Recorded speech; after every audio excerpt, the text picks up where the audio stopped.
Hello everyone, कैसे हैं आप सब। I Medhavi Nigam welcome you all to your own channel achievers success mantra. In our last session, we have discussed the question answers from the NCERT book and important questions of unit communication skills second. तो उसमें हमने जैसा कि मैंने आपको बोला कि हमने उसमें एनसीईआरटी के क्वेश्चंस डिस्कस किए थे और साथ के साथ उसी चैप्टर के उसी यूनिट के हम लोगों ने कुछ इंपॉर्टेंट क्वेश्चंस भी डिस्कस किए थे. So in today's session we are going to discuss the NCERT questions and plus important question answers from your unit second, that is self management skills second. तो चलिए डिस्कस करते हैं कि NCERT के कौन से क्वेश्चंस हैं और उनके साथ साथ कौन से ऐसे इंपॉर्टेंट क्वेश्चंस आपकी इस यूनिट में से बनते हैं. First is your multiple choice questions, क्योंकि नए पैटर्न के अकॉर्डिंग आपके दो पार्ट होने वाले हैं. Part A multiple choice questions का, जिसे कि हम ऑब्जेक्टिव टाइप क्वेश्चंस भी कहते हैं, और पार्ट भी होना वाला है आपका सब्जेक्टिव टाइप क्वेश्चंस का. तो उसी के अकॉर्डिंग पहले हम डिस्कस कर रहे हैं मल्टीपल चॉइस क्वेश्चंस, जिसमें कि आपका पहला क्वेश्चन बनता है what makes you complete work और studies without others cheering you. ऐसी कौन सी चीज है जो आपको प्रेरित करती है कि आप अपना काम पूरा करें, अपनी स्टडीज पूरी करें बिना किसी के एनकरेजमेंट के, यानी कि कोई दूसरा आपको बोल नहीं रहा कुछ भी करने के लिए कि हाँ तुम्हें ये करना चाहिए, तुम्हें वो करना चाहिए. आपको अपने अंदर से एक फीलिंग आती है और आप ये काम करते हैं. What is that? A self confidence, B communication, C self motivation, D self esteem. तो इसमें जो आपकी चीज है वो क्या है? Self motivation, that is option C. Question 2, which of the following are types of motivation. इनमें से कौन कौन से मोटिवेशन के टाइप्स हैं? जैसा कि हमने अपने लास्ट सेशन में पढ़ा था, जो हमने इस यूनिट का सेशन लिया था, कि दो तरह के मोटिवेशन होते हैं. तो आपको पहचानना है कि इन चारों में से कौन से वो दो टाइप्स ऑफ मोटिवेशन हैं. A internal, B intermediate, C external और डी एक्सटेंसिव. तो आपके दो तरह के जो मोटिवेशन होते हैं वो होता है ऑप्शन ए इंटरनल और option C external. Question 3, Ravi works hard to get the best student award at the end of the year. जो रवि है वो कड़ी मेहनत करता है, किस लिए? जिससे कि उसे साल के अंत में बेस्ट स्टूडेंट अवार्ड मिले. What type of motivation is this? ये किस तरह का मोटिवेशन है? A internal, B external, C both internal and external, D not any specific type of motivation. तो जब आपको कोई चीज प्रेरित करती है और आप मेहनत करना शुरू कर देते हैं साल के एंड में कि आपको एक अवार्ड मिले, जैसे कि यहाँ पे रवि जो है वो बेस्ट स्टूडेंट का अवार्ड जीतना चाहता है, तो वो चीज यहाँ पर आपकी बन जाती है ऑप्शन बी एक्सटर्नल. अब मैंने यहाँ पे इसको एक्सटर्नल क्यों बोला? क्योंकि रवि जो है वो साल के एंड में मेहनत कर रहा है, तो ऑब्वियसली उसे बाहर से किसी ने बोला होगा कि बेटा अच्छे से पढ़ो, अच्छे से करो, तभी तो आप बेस्ट स्टूडेंट अवार्ड ले सकते हो. इसीलिए यहाँ पे एक्सटर्नल चूज किया. इंटरनल तब होता अगर रवि जो है वो साल के शुरुआत से, स्टार्टिंग से मेहनत कर रहा होता, तो वो इंटरनल हो जाता. Question 4, which of these might cause stress. इनमें से कौन सी चीज आपको स्ट्रेस दे सकती है? यहाँ पे माइट कॉज पूछा है, तो कौन सी चीज है जो आपको स्ट्रेस देती है? ए स्लीपिंग, नहीं, क्योंकि जब आप सोते हैं तो आपको रेस्ट मिलता है. बी एंजॉइंग वेकेशन, ये आपको रेस्ट देता है. सी ड्राइविंग ड्यूरिंग रश आवर, ये हो सकता है क्योंकि जब बहुत ज्यादा ट्रैफिक जैम हो जाता है तो आपको धीरे धीरे क्या है, स्ट्रेस होने लगता है. डी ऑल द अबव, तो ऑल द अबव तो हो ही नहीं सकते, तो यहाँ पे करेक्ट आपका ऑप्शन क्या है? Option C driving during rush hour. Question 5, self regulation is controlling. Self regulation का मतलब क्या होता है? आप किस चीज को कंट्रोल करते हैं सेल्फ रेगुलेशन के अंदर? A behaviour, B emotions, C thoughts, D all the above. तो इसमें है डी ऑल द अबव, क्योंकि सेल्फ रेगुलेशन में हमारी ये तीनों चीजें कवर हो जाती हैं. Then are your subjective type question answers. Question 6, describe stress and stress management in your own words. आपको क्या करना है, स्ट्रेस और स्ट्रेस मैनेजमेंट को डिस्क्राइब करना है अपने वर्ड्स में। आप अपने वर्ड्स में नहीं कर पा रहे तो जो बुक में आपको डेफिनेशंस दे रखी हैं या लैंग्वेज दे रखी है उसका भी आप इस्तेमाल कर सकते हैं। So here the stress is defined as our emotional, mental, physical and social reaction.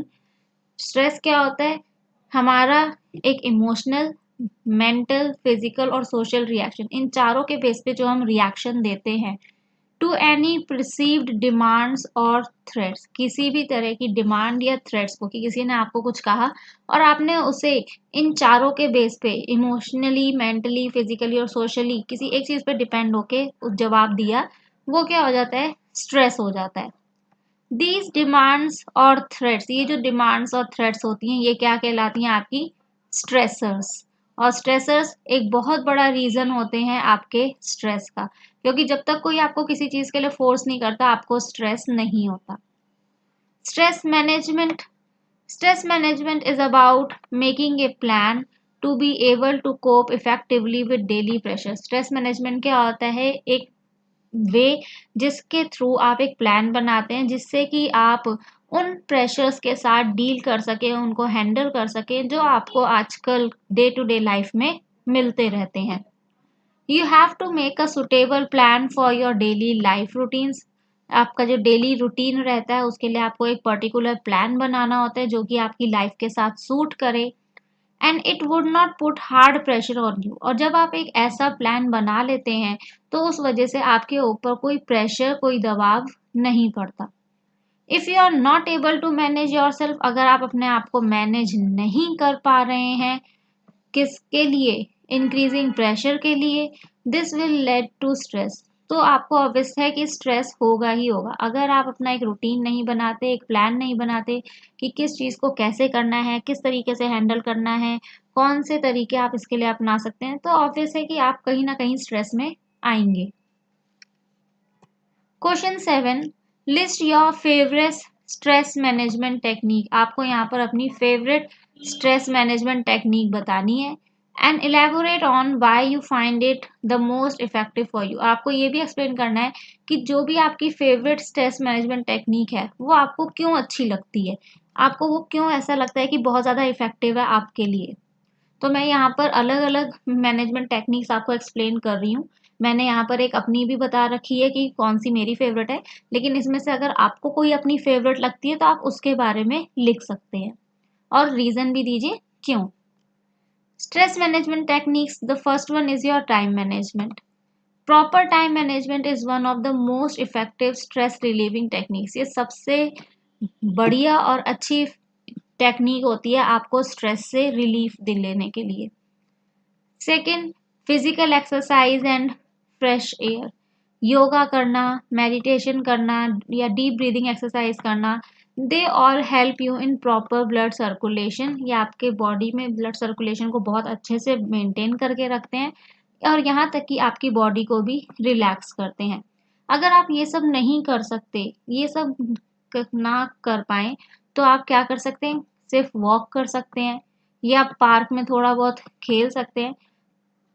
Only this also will help you to get a lot of fresh oxygen. केवल ये करने से भी आपको बहुत सारी फ्रेश ऑक्सीजन मिलेगी and this will help you in becoming more active, और ये आपको ज़्यादा एक्टिव होने में मदद करेगी।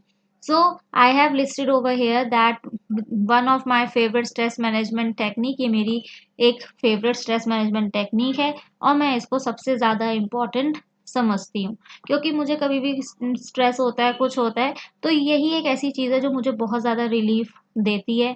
मैं अपना बाहर निकल जाती हूँ, थोड़ा टहल के आती हूँ, अपना थोड़ा सा एक्सरसाइज कर ली, थोड़ी सी ब्रीदिंग एक्सरसाइज कर ली तो या मेडिटेशन कर लिया, तो उससे क्या होता है, जो मेरा माइंड होता है वो उस टेंशन भरे माहौल से निकल के अलग ही डाइवर्ट हो जाता है और मैं बिल्कुल रिलैक्स हो जाती हूँ।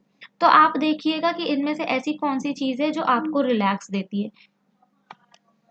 Third, healthy diet. Having a healthy diet will also help you reduce stress. अगर आप एक अच्छी बैलेंस्ड डाइट लेते हैं, अच्छी बैलेंस डाइट का मतलब ये नहीं कि बहुत सारा जंक फूड खा लिया जो आपका फेवरेट है, नहीं। हेल्दी डाइट का मतलब होता है बैलेंस्ड डाइट जो हमें होनी चाहिए, जैसे कि दाल, रोटी, वेजिटेबल्स एंड फ्रूट्स, अगर आप ये सब भी खाते हैं तो ये सब मिलके आपकी एक बैलेंस्ड डाइट बनाते हैं। They all give you strength to do your daily work efficiently, और ये सारी चीज़ें आपको स्ट्रेंथ देते हैं कि आप अपने डे टू डे लाइफ के सारे काम आसानी से कर सकते हैं। और जब वो काम आप आसानी से कर पाते हैं, you are able to reduce the stress that is there on you. Then is positivity, focusing on negative aspects of life. अगर आप लाइफ के नेगेटिव एस्पेक्ट्स पर ध्यान दे रहे हैं, यानी कि ऐसी बातें जो हमेशा आपको दुख देती हैं, तकलीफ देती हैं, so all this will add more stress. इस वजह से आपको क्या होगा, और ज़्यादा स्ट्रेस होगा। तो आप क्या करिए, नेगेटिव एस्पेक्ट्स को ना देख के अपनी लाइफ के उन अच्छी चीज़ों को देखिए जो आपको हमें खुशी देती हैं, आपको अंदर से एकदम जोश से भर देती हैं, जिसको याद करते ही आप बहुत ज़्यादा एक्टिव हो जाते हो। तो उनको हमेशा अपने माइंड में लाइए और हमेशा पॉजिटिव बने रहिए। Then is organising academic life, no delay. अपनी अकेडमिक लाइफ को ऑर्गेनाइज करिए, किसी भी चीज़ में डिले मत करिए। आप अपने क्लास नोट्स को अगर ऑर्गेनाइज करके रखते हैं, अपने असाइनमेंट्स को टाइम पे ख़त्म करते हैं, सारी डेडलाइंस को ध्यान में रख के अपना काम पूरा करते हैं, तो ये सारी चीज़ें अगर आप करते हैं एज अ स्टूडेंट, तो ये सब चीज़ें भी reduce your stress to a great extent. बहुत ज़्यादा हद तक ये सब चीज़ें भी आपके स्ट्रेस को कम कर देती हैं। जैसे कई स्टूडेंट्स की आदत होती है ना, अरे कल असाइनमेंट जमा करना है, तो आज आप बैठ के लगे हुए हैं पूरा दिन लिखे जा रहे हैं, तो वो क्या है, एक स्ट्रेस बिल्डअप कर रहा है आपके माइंड में और कुछ नहीं कर रहा। Then is sleep, we should get a good night sleep for at least 7 hours. कम से कम हमें रात को 7 घंटे की नींद तो लेनी ही चाहिए, because when you are taking proper sleep, it is making your brain and body recharge. ये आपकी बॉडी और ब्रेन को क्या करता है, रिचार्ज करता है। जैसे आप अपने लैपटॉप को, मोबाइल को रिचार्ज करते हैं, इसी तरीके से जो स्लीप होती है वो आपकी बॉडी और ब्रेन को रिचार्ज करती है and make it ready to function next day, और उसे अगले दिन के लिए फंक्शन करने के लिए रेडी करती है, प्रिपेयर करती है।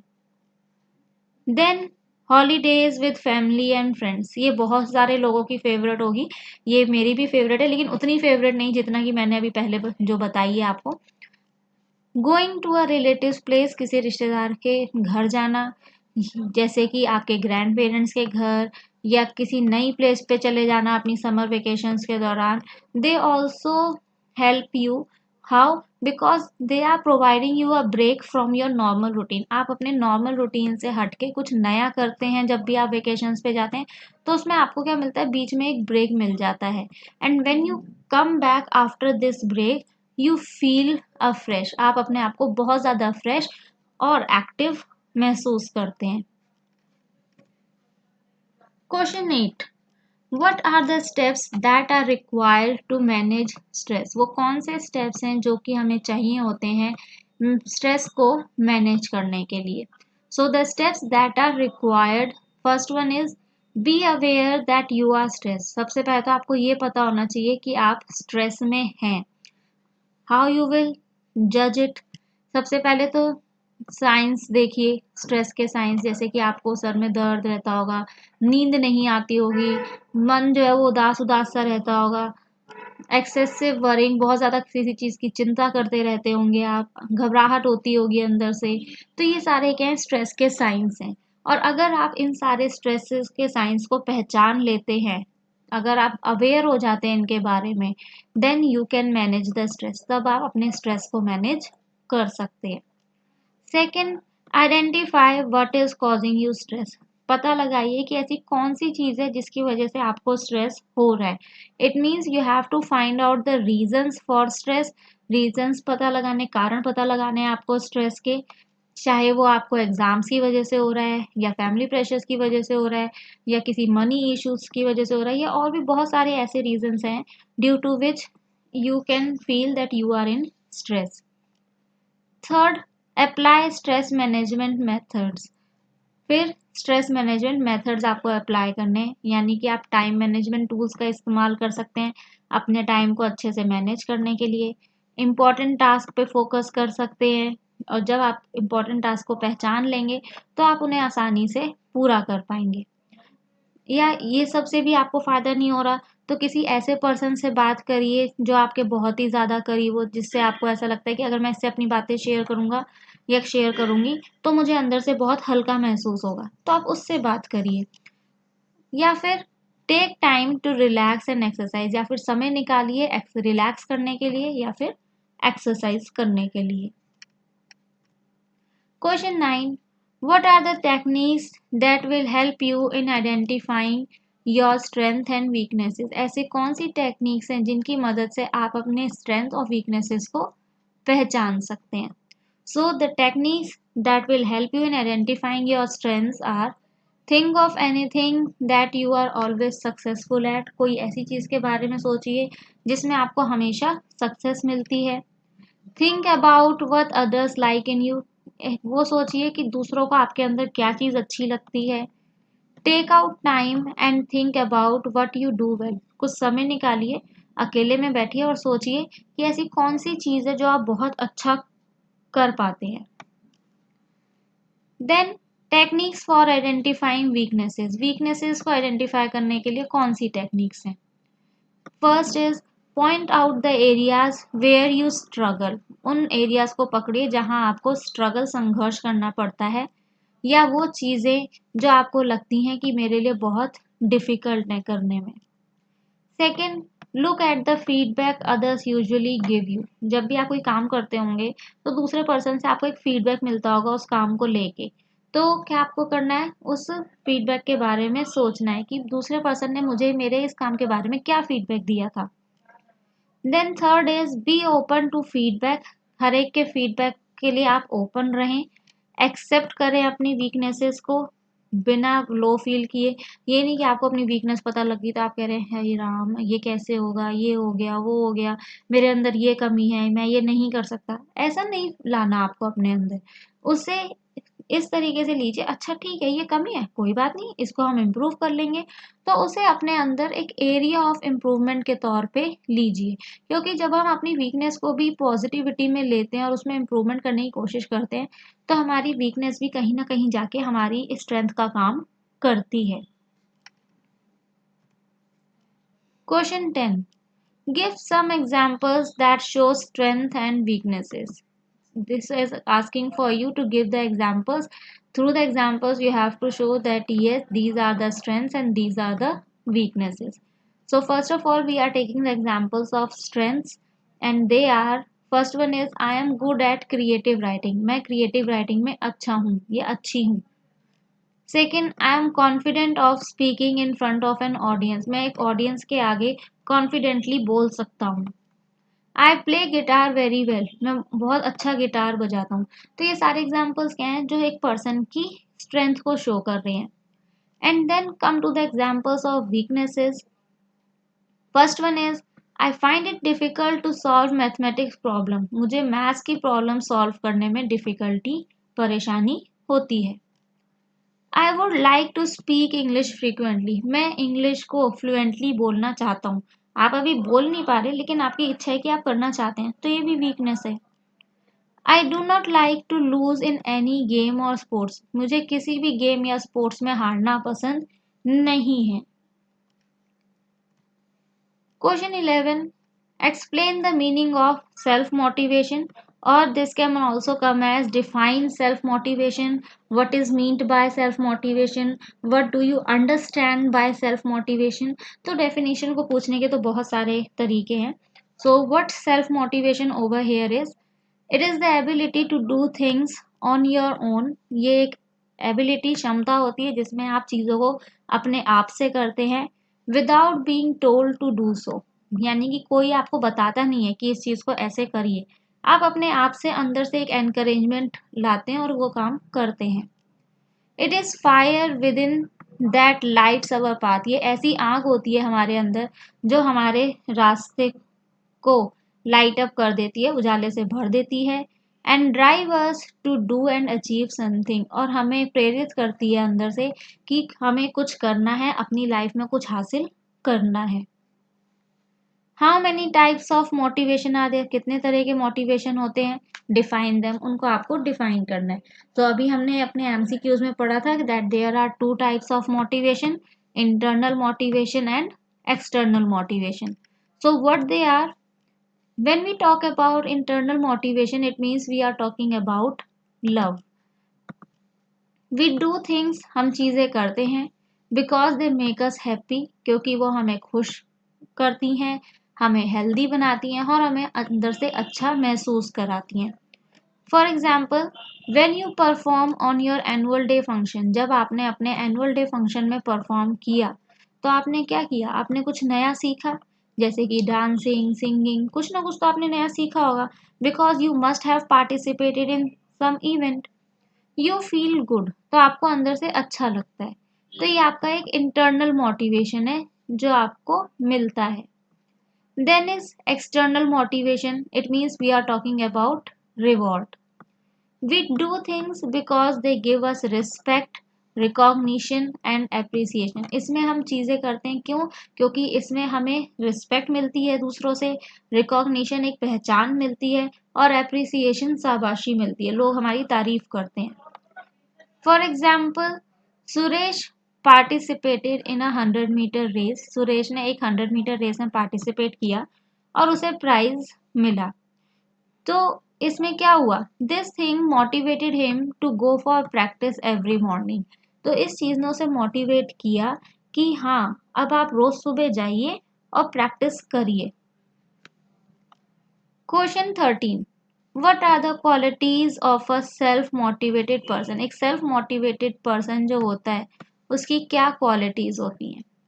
सो the qualities are, they know what they want from life, उन्हें पता होता है कि उन्हें अपनी लाइफ से क्या चाहिए। दे आर फोकस्ड, इसलिए वो हमेशा अपनी लाइफ में फोकस रहते हैं हर चीज़ को लेके। दे नो वट इज़ इम्पॉर्टेंट, उन्हें ये पता होता है कि समय के अनुसार या जो काम वो कर रहे हैं उसके अकॉर्डिंग क्या चीज़ इम्पॉर्टेंट है जो उन्हें सबसे पहले करनी चाहिए। They are dedicated to fulfil their dreams, वो बिल्कुल डेडिकेट होते हैं कि उन्हें कैसे अपने सपने पूरे करने हैं। Question 14, list the steps to build self motivation. Here you have to tell about the steps that are required to build self motivation. अगर एक पर्सन अपने में सेल्फ मोटिवेशन की एबिलिटीज को बिल्डअप करना चाहता है तो उसे क्या क्या चीज़ों को फॉलो करना चाहिए? First, find out your strengths, अपनी स्ट्रेंथ्स का पता लगाइए। Second, set and focus on your goals, अपने गोल्स को सेट करिए और उन पर फोकस करिए, ध्यान करिए।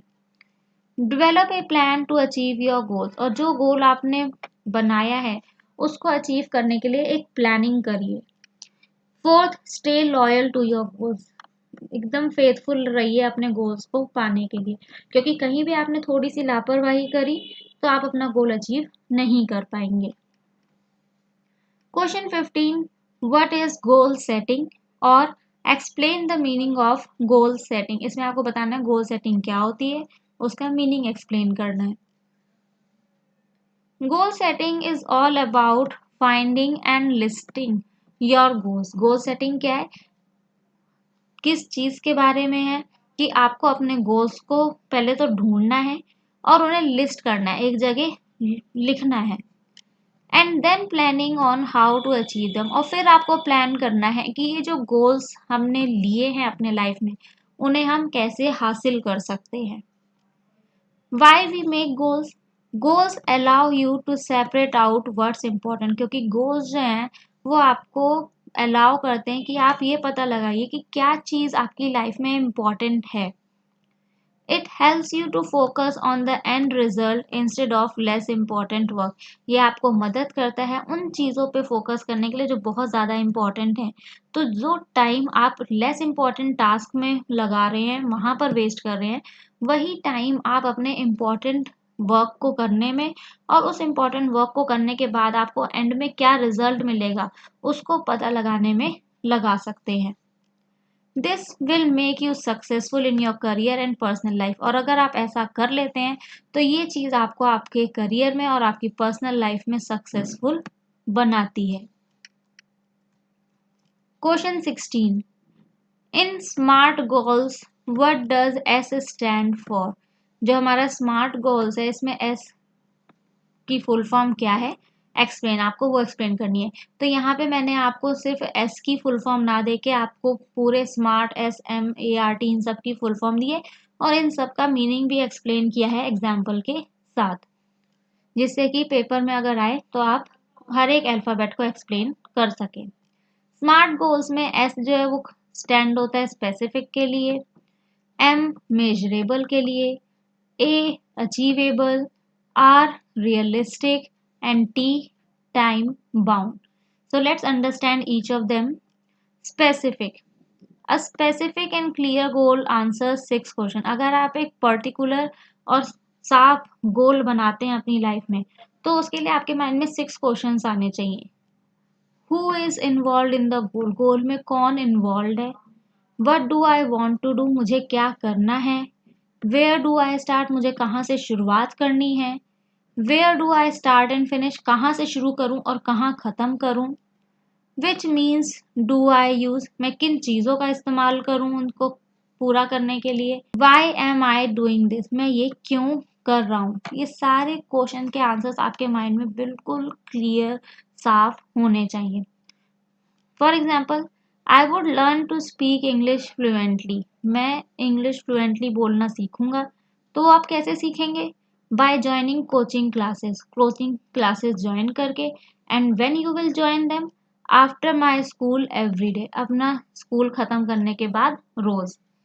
एंड इन 6 months और 6 महीनों में I will take part in the inter school debate competition. और 6 महीने के अंदर अंदर मैं इंटर स्कूल डिबेट कॉम्पिटिशन में हिस्सा लूंगा। तो ये स्पेसिफिक है कि आपको क्या करना है। Then is measurable. अगर मेजरेबल गोल की हम बात करें तो एक मेजरेबल गोल जो है वो किन क्वेश्चंस के आंसर रखता है अपने अंदर? How much, how many, and how do I know that I have achieved results. How much कितना, हाउ मैनी कितने, और मुझे कैसे पता लगेगा कि मैंने रिजल्ट्स जो हैं वो हासिल कर लिए हैं। Example, I want to have 5 times more money. मुझे 5 गुना ज़्यादा मनी रखना है। Then what I have today in my hand.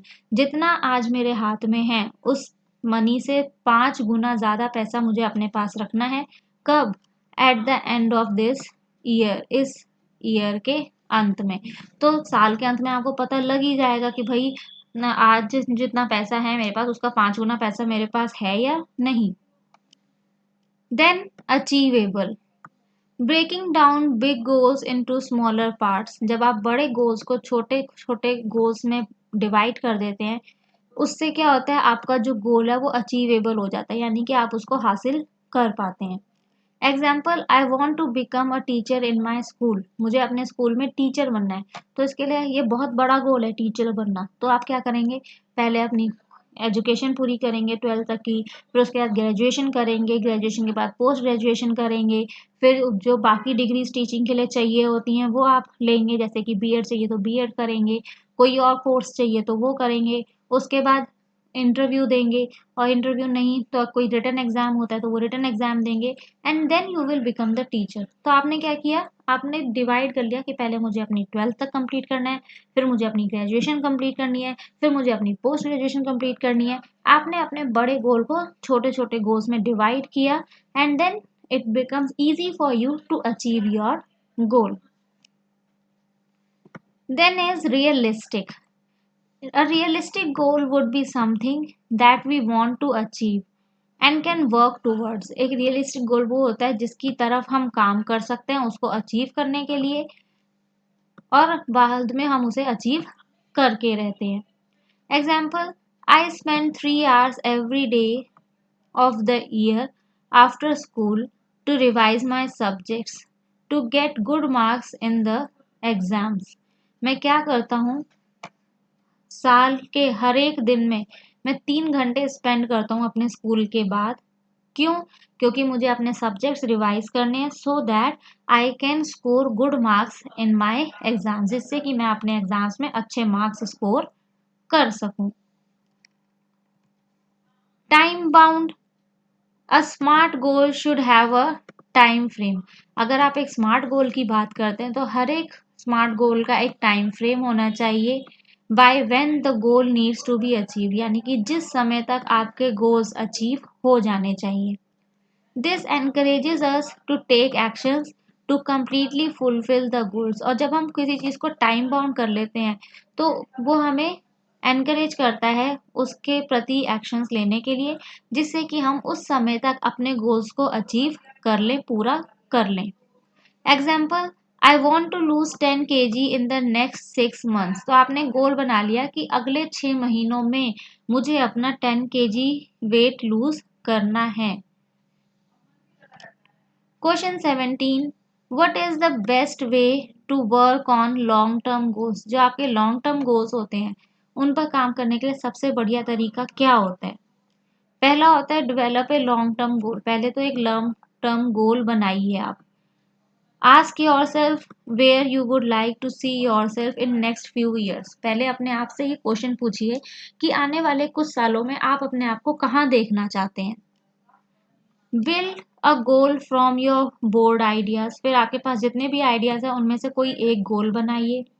Right out a specific goal. एक पर्टिकुलर स्पेसिफिक गोल के बारे में लिखिए कहीं। Separate short and long term goals. और जितने भी गोल्स आपने चूज किए उनमें से शॉर्ट टर्म और लॉन्ग टर्म गोल्स को अलग अलग करिए। Assess your goal to make sure it's manageable. और अपने गोल को ऐसा बनाइए जिससे कि आपके माइंड में ये चीज़ पक्की हो कि हाँ, मैं इस गोल को अचीव करने के लिए सारी चीज़ों को मैनेज कर सकता हूँ। Then comes achieving your long term goal. अपने लॉन्ग टर्म को अचीव करने के लिए commit to one long term goal at a time. एक समय में एक ही लॉन्ग टर्म गोल पर डिपेंड करिए। यानी बना तो आपने कई सारे लिए और सबके ऊपर काम कर रहे हैं तो आप किसी के ऊपर भी ढंग से काम नहीं कर पाएंगे। Break your goal into sub goals. अपने उस बड़े से गोल को डिवाइड करिए। Set up a time table. एक टाइम टेबल बनाइए अपने गोल्स और सब गोल्स के लिए। Work on yourself discipline. अपने सेल्फ डिसिप्लिन पे काम करिए क्योंकि किसी भी गोल को पूरा करने के लिए आपके अंदर सेल्फ डिसिप्लिन होना बहुत ज़रूरी है। Develop habits that aid in accomplishing your goal. ऐसी हैबिट्स बन पाइए अपने अंदर, ऐसी हैबिट्स को लेके आइए जो आपको आपके गोल को अचीव करने में मदद करें। Review your progress regularly. अपने गोल को अचीव करने के लिए आप जो भी काम कर रहे हैं उसमें अपनी प्रोग्रेस देखिए एक रेगुलर वे में कि आप उसमें आगे बढ़ भी रहे हैं या नहीं। Identify obstacles you might encounter. उन परेशानियों को, उन दिक्कतों को पहचानिए जो आपको मिल सकती हैं आपके गोल के रास्ते में। And last is staying motivated for long term goals. हमेशा मोटिवेटेड रहिए, अपने आप को अंदर से एनकरेज करते रहिए अपने गोल्स को अचीव करने के लिए। वो कैसे करेंगे आप? Take breaks regularly. बीच बीच में ब्रेक्स लेते रहिए जिससे कि आपको बहुत ज़्यादा थकावट ना हो, आप रिलैक्स हो सकें। Try to make your goal fun. अपने गोल को टेंशन में मत लीजिए, उसको एक फन की तरह लीजिए। और जब आप ये सब चीज़ें कर पाएंगे then you will be able to celebrate your success. तो आप अपनी सक्सेस को सेलिब्रेट कर सकते हैं।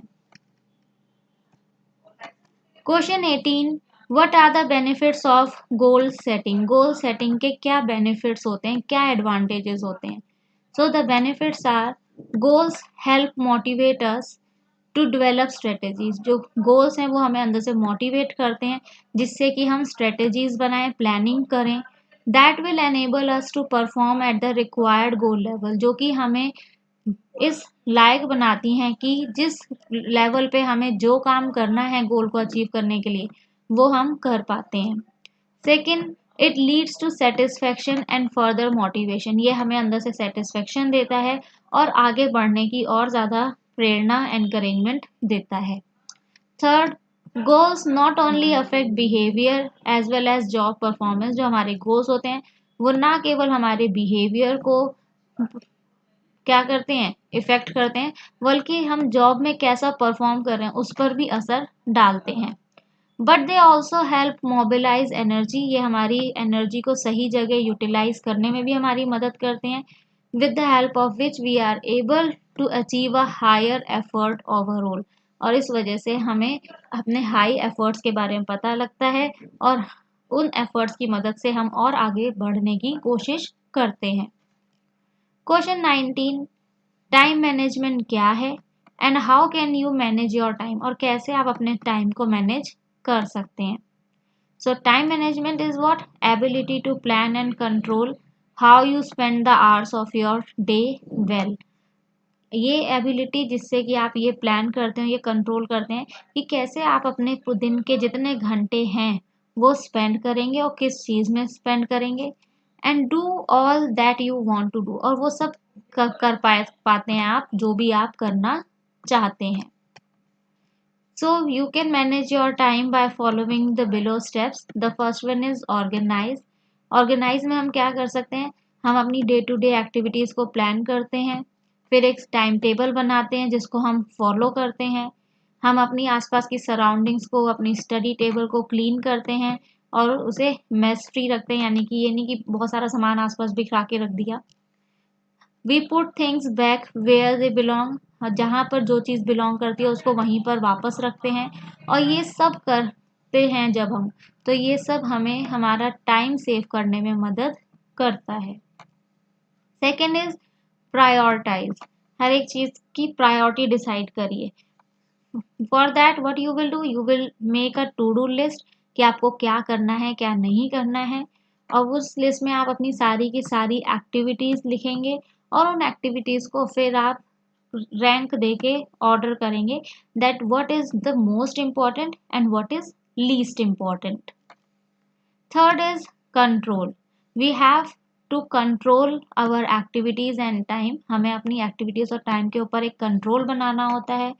टाइम वेस्टर्स चीज़ें जो होती हैं जैसे कि फ़ोन पर बहुत लंबे समय तक बात करना या फिर गॉसिप साइट्स पे बात करना दूसरे लोगों से, इन सब को हम अवॉइड करते हैं so that we are able to focus on our important things that are very very important for us. And last is your track. So track में हम क्या करते हैं, we identify and note where we have spent our time. हम पहचानते हैं और लिखते हैं एक जगह कि हमने अपना समय कहाँ कहाँ बिताया है, और जब हम ऐसा करते हैं it help us in analyzing if we have used our time effectively or not. तो इससे हमें ये पता लगता है कि हमने जो अपना समय स्पेंड किया वो सही चीज़ों में स्पेंड किया या नहीं। It also help us identify time wasting activities, इससे हमें वो अपनी एक्टिविटीज़ पता लगती हैं जो हमारे लिए एक तरीके से टाइम वेस्टिंग होती हैं, हमारा समय बर्बाद कर रही होती हैं। Question 20, how can trekking your time help you, अगर आप अपने टाइम को ट्रैक कर रहे हैं तो वो आपको किस तरीके से मदद करता है। Trekking your time helps you gain perspective on your life, जब आप अपने टाइम को ट्रैक करते हैं तो इससे आपको अपनी लाइफ के बारे में पता लगता है कि हम अपनी लाइफ में आखिर कर क्या रहे हैं। So you can determine whether the way you spend your time is true to your priorities. इससे आपको ये पता लगता है कि जो समय आप स्पेंड कर रहे हैं क्या वो आपकी प्रायोरिटीज के अकॉर्डिंग सही है या नहीं। व्हाट्स इम्पोर्टेंट टू यू, आपके लिए क्या चीज़ इम्पोर्टेंट है और क्या चीज़ इम्पोर्टेंट नहीं है।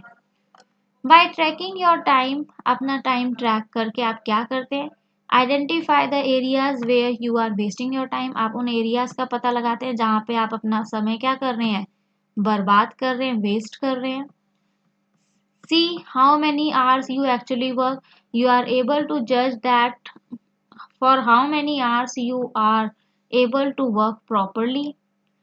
Then discover what are your priorities, आपको ये पता लगता है कि क्या चीज़ आपके लिए सबसे ज़्यादा इम्पोर्टेंस रखती है। सेव योर टाइम, आप अपना समय बचा पाते हैं। कंप्लीट वर्क ऑन टाइम, और आप अपना काम समय पर ख़त्म कर पाते हैं। Question 21, how can you practice the steps for effective time management, जो स्टेप्स अभी हमने फॉलो करे थे, ऑर्गेनाइज, प्रायोरिटाइज, कंट्रोल और ट्रैक, उन स्टेप्स को आप कैसे प्रैक्टिस करेंगे अगर आप अपना टाइम मैनेज करना चाहते हैं वाकई में, यानी कि असलियत में, सच्चे में। So we can practise the steps for effective time management by the following, अगर आप ये चीज़ें करते हैं जो हम अभी पढ़ने जा रहे हैं तो इसकी मदद से आप अपने टाइम को इफेक्टिवली मैनेज कर सकते हैं। फर्स्ट इज अवॉइड डिले और पोस्टपोनिंग एनी प्लान्ड एक्टिविटी। अगर आपने कोई एक्टिविटी पहले से प्लान कर रखी है तो उस एक्टिविटी को करने में कभी भी देर मत करिए या उसको पोस्टपोन मत करिए। अरे आज नहीं हो पाया, कोई नहीं कल कर लेंगे, कल नहीं, अच्छा कल कर लेंगे, तो कल पे कभी भी कोई काम मत छोड़िए। Organise your room and school desk. अपने रूम को और अपने स्कूल डेस्क को हमेशा अरेंज करके रखिए प्रॉपर वे में। Develop a no disturbance zone. अपने लिए एक ऐसा जोन बनाइए जहाँ पर आपको कोई डिस्टर्बेंस ना हो। वेयर यू कैन सिट, जहाँ आप बैठ सकें और अपनी इम्पोर्टेंट टास्क को, काम को पूरा कर सकें। Use waiting time productively. अगर आपका कोई ऐसे समय जो खाली है और आपको लगता है कि मैं उस समय में कुछ नहीं कर रहा, जस्ट वेस्ट हो रहा है, तो उस टाइम को भी कहीं ना कहीं अच्छी जगह इस्तेमाल करिए। Prepare a to do list. एक टू डू लिस्ट बनाइए, उसमें लिखिए कि आपको क्या क्या करना है। उस लिस्ट में से प्रायोरिटीज सेट करिए कि क्या चीज़ पहले होनी चाहिए और क्या चीज़ बाद में। Replace useless activities with productive activities. जो ऐसी एक्टिविटीज जिनका कोई मतलब नहीं बनता, जो आपके किसी काम की नहीं है, replace all those activities with those activities that are providing you benefit. So these were the questions from your NCERT plus your important questions from the unit. So I hope आपको ये समझ में आए होंगे। इनको एक बार रिवाइज ज़रूर कर लीजिएगा, they will help you in the preparation. तो अगर आज का सेशन आपको पसंद आया हो तो लाइक, शेयर एंड कमेंट ज़रूर करिएगा। The old subscribers, the students और the persons who have subscribe the channel, वो बने रहिए हमारे साथ। एंड द पर्सन्स और the students who are new to this channel, तो इसको सब्सक्राइब करिए and press the bell icon so that you keep getting the notifications of upcoming sessions, क्योंकि आपके पेपरों तक हम लोग रिवीजन करते ही रहेंगे हर यूनिट का, तो आप भी रिवीजन करते रहिए। Meet you in the next session with some other important questions of your next unit. तब तक के लिए स्वस्थ रहिए, मस्त रहिए, व्यस्त रहिए। Bye bye, take care.